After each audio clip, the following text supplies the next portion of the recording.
राजधानी जयपुर के अंदर एक दिल दहला देने वाली घटना हुई। एक पति ने अपनी पत्नी की भी हत्या की, साथ ही दो बेटियों की भी हत्या की।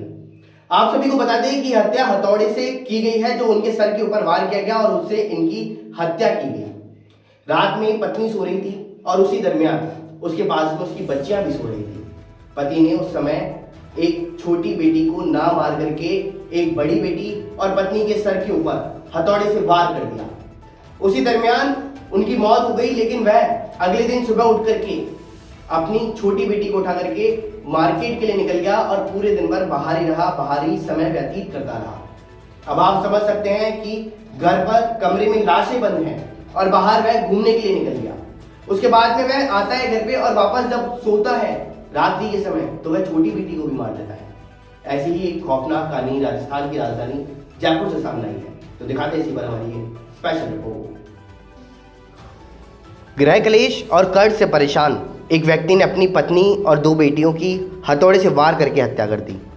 आरोपी तीनों के शव को घर में छोड़ करके फरार भी हो गया। घटना की सूचना पर मौके पर पहुंची पुलिस ने पड़ोसियों से परिवार के बारे में जानकारी पूछी। हत्यारे को पुलिस ने देर रात तक जयपुर के कनकपुरा रेलवे स्टेशन से गिरफ्तार तो कर लिया, लेकिन इसके बाद ही पूरे मामले का खुलासा हुआ। रविवार का दिन था।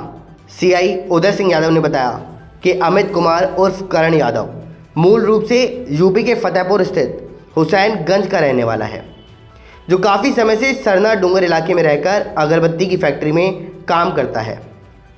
आरोपी ने काफ़ी समय पहले किरण से लव मैरिज की थी। पूछताछ में सामने आया कि आरोपी पर 2 लाख रुपए का कर्ज भी है। अमित ने हाल ही में अपनी साली का भी रिश्ता करवाया था। इसको लेकर कई दिनों से गृह कलेश भी चल रहा था और ऐसे में उसने 17 नवंबर की रात को कमरे में सो रही पत्नी किरण और 11 साल की बेटी, जो बड़ी बेटी थी, के सिर के ऊपर वार करके उसकी हत्या कर दी।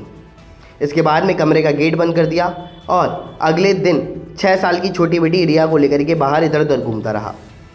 बाहर ही उसने खाना भी खाया और 18 नवंबर की रात को दूसरे कमरे में छोटी बेटी रिया को लेकर के सोया और 19 नवंबर की सुबह करीब 4 बजे उसे हथौड़े से वार करके उसकी भी हत्या कर दी। हत्या करने के बाद कमरों को बंद करके घर से निकल गया। ऐसे में उसी मकान में रहने वाले दूसरे लोगों को शक होने पर उन्होंने पुलिस को सूचना दी और सूचना के बाद में इस पूरे मामले का खुलासा हो चुका है। फिलहाल देश और दुनिया की तमाम बड़ी खबरों के लिए इतना ही। बने रहिए न्यूज़ 19 के साथ। नमस्कार।